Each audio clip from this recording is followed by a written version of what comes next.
Hola, ¿qué tal? ¿Cómo están, amigos y amigas de toda Latinoamérica y el mundo que se conectan por la señal de nuestraamérica.tv y Telesur? Este programa, Nuestra América en Disputa, es transmitido en vivo y en simultáneo por ambas plataformas de comunicaciones a nivel mundial. Mi nombre es Verónica Insausti y los invito a que participen con sus comentarios, con sus preguntas sobre el tema que vamos a abordar el día de hoy. Y es sobre los vientos de cambio que vienen para Chile. Pues, como sabemos, el presidente más joven de todo el mundo, con 36 años, Gabriel Boric, va a asumir, o bueno, ya asumió hace poco, mañana asume la presidencia de la República. Y bueno, este programa se transmite también en repetición los días sábados, entonces la gente que se conecta el día sábado pues ya va a haber asumido Gabriel Boric la presidencia.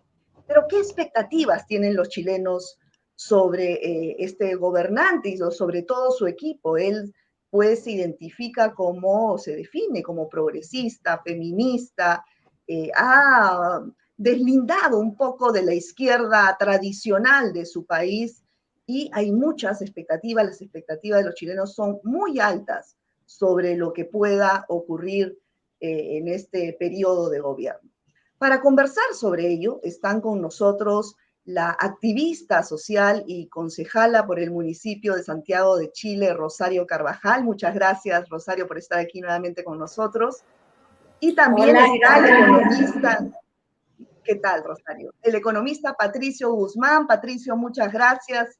Él es miembro de Fundación 21 y también pues nos va a acompañar y nos va a dar la mirada económica sobre esta situación, cuáles son las expectativas, cómo recibe Gabriel Boric Chile, ¿no? Y cuáles son los principales retos que tiene desde el aspecto económico. Bueno, Rosario, contigo primero. Los desafíos de este llamado nuevo ciclo político en Chile, ¿cuáles son los principales desafíos? Bueno, es un gobierno que está dentro del contexto de un estallido social, de una revuelta en octubre de 2019, a pocos meses, con un escenario mundial de pandemia y todo el impacto que eso significa, la crisis social, económica, política que se agudiza.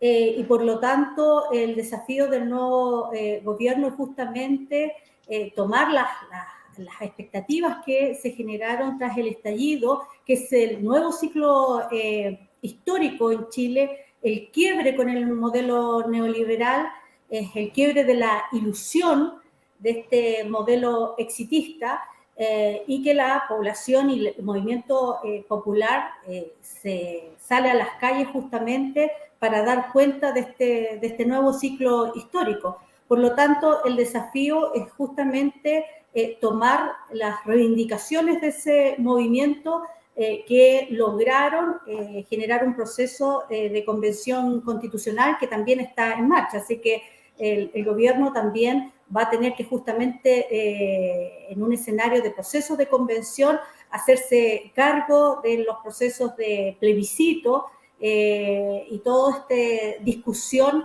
del nuevo ciclo histórico en Chile. Sí, Patricio, ¿y cómo recibe el gobierno de Gabriel Boric el país desde la perspectiva económica, ¿no? 2 años de pandemia, ¿cuáles son los principales retos en ese sentido? A ver, la situación del país es mala, para decirlo con una palabra. El gobierno de Sebastián Piñera, lo menos que ha sido es exitoso en ninguno de sus campos. Yo creo que además para la derecha ha sido el peor gobierno que han podido tener. Pero en términos económicos, primero, ellos exacerbaron todo el malestar que había en la sociedad chilena y eso se expresó finalmente en la gran rebelión popular que estalló en octubre del 2019, que se prolongó varios meses hasta la llegada de la pandemia. La pandemia salvó a Piñera, en realidad, que podría perfectamente haber caído. Yo diría que lo salvó la pandemia y una cuestión política, el acuerdo llamado el Acuerdo por la Paz y la Nueva Constitución en el Congreso, en que la derecha se abrió por primera vez a la modificación de la Constitución, ya que se convocara elecciones para una convención constitucional. Pero las cifras duras son difíciles. Ha aumentado la pobreza, ha aumentado el desempleo, aumentó así terriblemente durante la pandemia. La pandemia no ha acabado, pero sus efectos claramente han estado en retroceso, y el empleo se ha recuperado, pero no se ha recuperado en números ni en calidad como era antes. Además afecta, como siempre, más a las mujeres, a los jóvenes. Pero además entramos en un ciclo inflacionario que tenía causas internas, también externas antes, pero desde el conflicto ruso-ucraniano se ha disparado esto. Por tanto, las perspectivas no son muy buenas. Ahora tiene un gran, ahora tú que mencionas a las mujeres, ¿no? Boric, pues, tiene las mujeres en Chile, las chilenas son su gran respaldo, ¿no? De este gobierno. Vemos la composición de su gabinete. Él ha dicho literalmente que hay que transversalizar género en todas las políticas públicas, ¿no? Y va a promover mayor participación de las mujeres en todas las áreas. ¿Qué tan importante es esto para el desarrollo, para impulsar el desarrollo y concretar, pues, todas estas promesas de campaña, Rosario? ¿Tú qué opinas? Claro, él se ha declarado como un gobierno feminista, un gabinete paritario y con lideresas destacadas en estas últimas décadas, como en los ministerios, como Camila Vallejo, Isquia Siche, que cumplió un rol muy importante en el marco de la pandemia como presidenta del Colegio Médico. El Ministerio de la Mujer ahora va a tener sus oficinas en La Moneda como señal política de lo importante de esta transversalidad del feminismo en el enfoque político, y eso rompe absolutamente todos los paradigmas, todos los esquemas, ya da cuenta del nuevo ciclo político. Ahora, justamente el desafío es pasar de las señales políticas a implementar esas señales políticas en políticas públicas. Entonces, ese justamente es el desafío, un componente muy importante. Tuvimos y hemos tenido los últimos años las movilizaciones más importantes en el 8M, multitudinarias en relación a otros países. Por lo tanto, el movimiento de mujeres es un componente importante, tanto en la elección que lo llevó al triunfo en esta segunda vuelta, así como otros movimientos populares en Chile, y que marca un sello muy relevante para su política. Pero diríamos que ahí está justamente el desafío, pasar de las señales políticas a la implementación de esas señales en política pública en este nuevo gobierno. Claro, el principal desafío es implementarlo, y ahí va la pregunta para ti, Patricio, ¿de dónde, con toda esta situación que nos has descrito muy bien, este contexto, de dónde van a sacar recursos para, por ejemplo, tener el acceso a los servicios sociales que han prometido en campaña, la reforma de las pensiones? ¿Cómo se va a hacer? Bueno, yo diría que ese va a ser el talón de Aquiles del gobierno. Mira, la voluntad de tener un gobierno feminista me parece muy positiva, pero hay que recordar que en el segundo gobierno de Bachelet, ella declaró lo mismo al inicio y formó un gobierno paritario. Duró poco. Esperemos que esta vez sea distinto. Y el movimiento de mujeres, sin duda, es parte de un tremendo cambio cultural. Perdona que me meta en esto antes de hablarte de economía. Un tremendo cambio cultural que ha habido en Chile, porque tradicionalmente las mujeres votaban un voto más conservador, y hoy día se da lo contrario. Las mujeres están votando más progresista, más a la izquierda que los hombres, y eso parece ser un cambio definitivo. Pero lo otro, volviendo al tema que tú me preguntabas, mira, Chile es un país que tiene recursos, tiene muchos recursos. De hecho, no es por casualidad que seamos parte de la OCDE, el Club de los Países Ricos. El problema es que tenemos la mayor desigualdad de ingresos y de riqueza acumulada de toda Sudamérica. Entonces, se pueden hacer políticas públicas, se puede hacer un gobierno que impulse la redistribución de la riqueza, pero eso exige tomar medidas como una reforma tributaria seria, exige una redistribución de los presupuestos del Estado. O sea, no es que no haya recursos, recursos hay. Pero a diferencia de antes, no van a poder confiar en el chorreo de recursos fáciles y nuevos. Ese va a ser el gran problema. Y esto hay que unirlo a que junto con las ministras, muy progresistas, y que son íconos de alguna manera del cambio que mencionaba Rosario, también hay ministros que son claramente, a mi parecer, neoliberales. Entre ellos dos muy importantes, un hombre y una mujer. Uno es Mario Marcel. Mario Marcel es el nuevo ministro de Hacienda, que en Chile es el ministro más importante del gabinete. Tradicionalmente en Chile es el ministro que no se cambia, porque es el ministro que da garantías de estabilidad macroeconómica, es el que cuida la billetera, para decirlo de otra manera. Y Mario Marcel ha sido asesor de todos los gobiernos neoliberales después de la dictadura, ha sido asesor de los gobiernos de Aylwin, de Frey, de Lagos y de Bachelet, fue director de presupuesto, fue presidente del Banco Central en el último gobierno de Bachelet, y obtuvo el apoyo también del gobierno de Sebastián Piñera.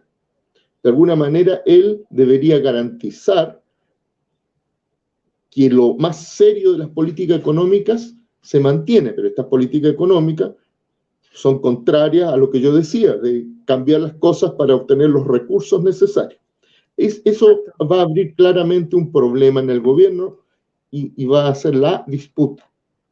Exacto, lo que tú mencionas, la reforma tributaria, ¿no? Y sobre todo, por ejemplo, estos impuestos a las grandes fortunas, son temas tan delicados que siempre la élite dominante, pues, ha intentado que nada se modifique, ¿no? Y ahora, como tú mencionas, Boric pone a este integrante en el gabinete en un sitio estratégico con este perfil, entonces en el fondo nada va a cambiar en la parte económica, ¿no? Ahora, Pepe Mujica decía que Boric tenía una visión más abierta del mundo progresista. ¿Esto cómo interpretarlo, Rosario? Bastante abierta. Yo creo que, claro, no responde a los códigos tradicionales de la izquierda, por el origen también de Gabriel Boric en relación a los colectivos políticos, donde él se formó en la universidad y después en este conglomerado Frente Amplio y después de este bloque que fue a Pro Dignidad, pero que sin embargo, si bien es con el conglomerado que gana la segunda vuelta, en la composición de su gabinete abarca más allá de los límites y justamente ingresan personajes como indicaba Patricio, que son personajes neoliberales, herederos de la concertación y de la nueva mayoría de Bachelet. Y bueno, ahí justamente están las contradicciones y las tensiones. Eso en el contexto, insisto, de una convención constitucional donde ese conglomerado perdió la dirección de la convención.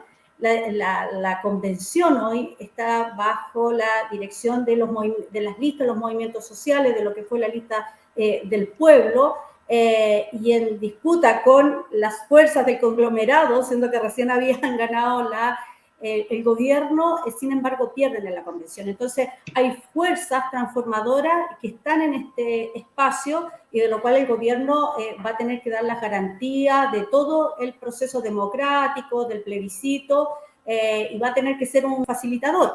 Yo creo que muchas de esas transformaciones hay que apostarlas, lo digo desde la visión y óptica de los movimientos sociales, justamente esa fuerza transformadora creo que deberíamos poner atención en la convención, ahí debería estar la apuesta, y un gobierno que esperamos que sea un facilitador de este proceso que justamente encarna los anhelos y los sueños que se expresaron el 18 de octubre del 2019. Sí, sí, totalmente de acuerdo. No solamente desde la convención, sino una fiscalización permanente desde la sociedad civil, ¿no? Porque, y esta pregunta es para ti, Patricio, ¿tú crees que las élites dominantes dejen a este gobierno hacer cambios de fondo? A ver, yo en eso siempre soy pesimista. La élite dominante en Chile nunca han dejado a ningún gobierno hacer cambios de fondo sin pelear, incluso sin masacres, ¿sí? Recordemos el derrocamiento de Salvador Allende. Y siempre han tratado de meterse incluso a los gobiernos que prometían cambios para frenarlos y finalmente desviarlos. También tenemos muchos ejemplos en nuestra historia.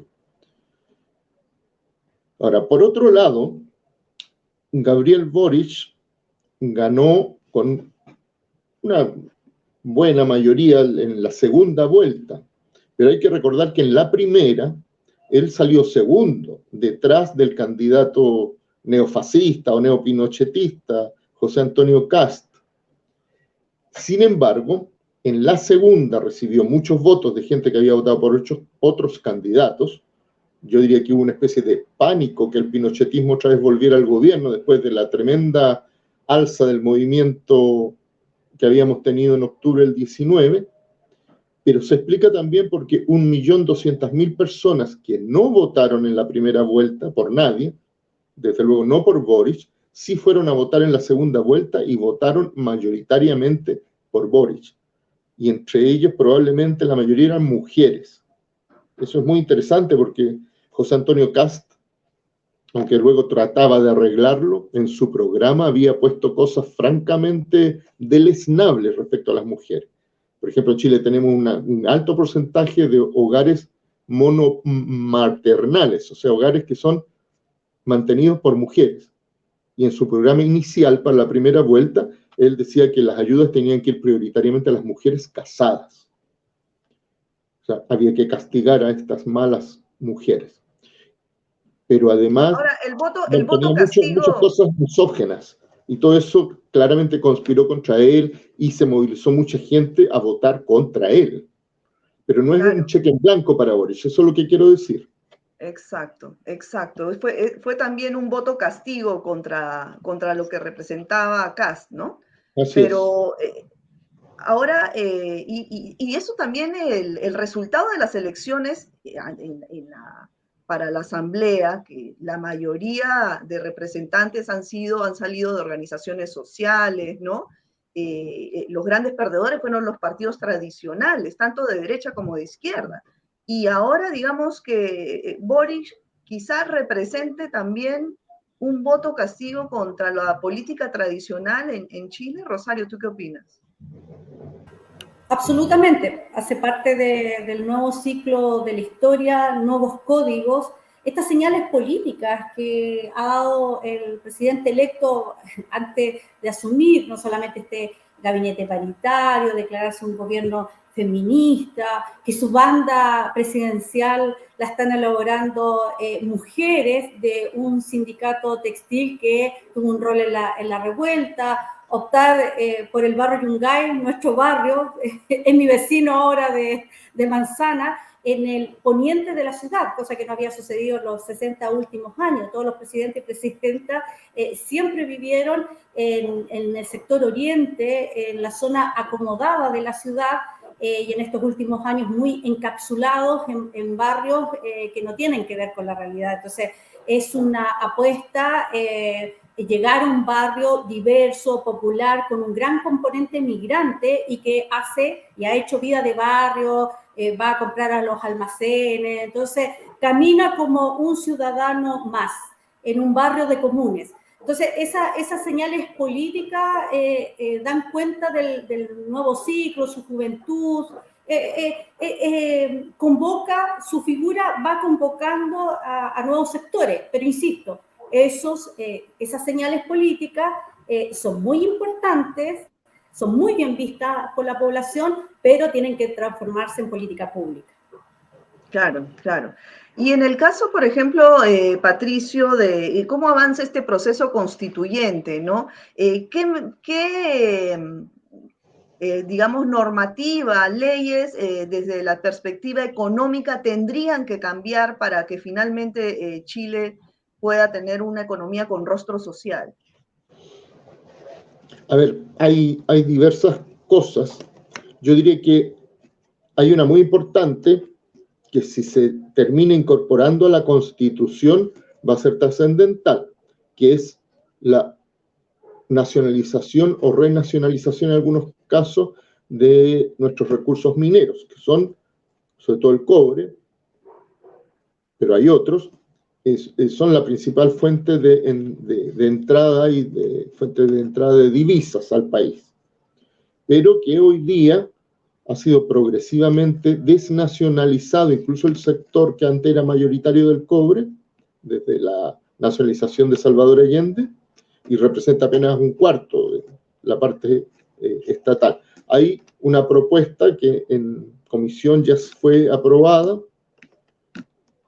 que en la nueva constitución se consagre que esos son bienes públicos y terminar de alguna manera con la enajenación en grandes multinacionales. Hay otro tema que es tremendamente importante para la economía chilena, que es el tema de las AFP. Ustedes tuvieron algo parecido en Perú, todavía tienen, aunque ya languidece. Pero las AFP, o sea, el sistema privado de previsión basado en la capitalización obligatoria individual, es uno de los motores del tipo de modelo económico que tenemos en Chile, porque es una fuente mayor de acumulación de capital que se toma de los trabajadores asalariados y luego se traspasa a los grandes bancos y grandes empresas chilenas y a veces extranjeras que cotizan en bolsas. Y la ciudadanía ampliamente, de manera mayoritaria, quiere terminar con ese sistema. Esos dos cambios yo diría que serían trascendentales. Ahora, desde antes que se instalara la convención, la derecha, la gran burguesía chilena estaba haciendo campaña, yo diría, histérica en contra de la convención, porque cuando la nueva constitución, el proyecto de nueva constitución sea aprobado, tiene que ser sometido a un plebiscito. Entonces yo sé que la quieren jugar para que la constitución no sea aprobada en ese plebiscito y nos quedemos con la constitución que heredamos de Pinochet, que después llevaba la firma de Lagos. Ahora, de hecho, hay una campaña mediática fuertísima, ¿no? Muy fuerte. Para Sí, que la ciudadanía vote en contra, ¿no? en contra Ahora, del mucho también va a depender de la gestión de este gobierno encabezado por Boric para ver si la ciudadanía se anima o rechaza estas propuestas. ¿Tú qué opinas, Rosario? Claro, va a ser el gobierno, como decía, facilitador, responsable del proceso, del plebiscito. Sí, por supuesto, autónomo, y tanto la convención como el gobierno han sido súper claros en sus declaraciones que son instancias autónomas, y eso también es muy importante velar por eso y que se respete. Claro, ahí el desafío está que hay grandes expectativas y grandes frustraciones. Yo creo que ese es el temor de muchos y muchas, de que va a tener que ser es un momento histórico muy, muy delicado, porque si la convención fracasara, el escenario sería bastante complicado. O sea, sería frustrar todo el proceso de movilización del año 2019, y creo que el escenario político hoy no lo permitiría. O sea, con la misma fuerza que el movimiento social se movilizó en las urnas para apoyar a Boric en contra del símbolo del pinochetismo, con la misma fuerza no tengo duda que se movilizaría en un contexto así. Entonces, ese va a ser el gran desafío y un momento muy, muy fino, muy delicado, y que va a requerir de mucha inteligencia desde el gobierno y mucha organización y movilización desde el mundo social. No, de hecho, son altísimas las expectativas de todas las chilenas y los chilenos, y un gran reto por parte de este gobierno. Última pregunta para Patricio, rapidito porque ya estamos sobre el tiempo. ¿Cómo crees que van a manejar sus relaciones internacionales? Boris ha dicho en un Twitter abiertamente que apoya al gobierno de Ucrania, ¿no? y en el caso pues de Latinoamérica ha criticado abiertamente también a Nicaragua, Venezuela. ¿Cómo crees que se manejan las relaciones internacionales de Chile con ese gobierno? Sí, bueno, hay gente que a veces del extranjero me han preguntado sobre las nuevas posibilidades en relaciones exteriores, del gobierno de Boric, con mucho optimismo. La verdad es que eso hay que descartarlo. Él nombró como ministra a una señora, la señora Antonia Urrejola, que ya tiene una larga experiencia en relaciones internacionales.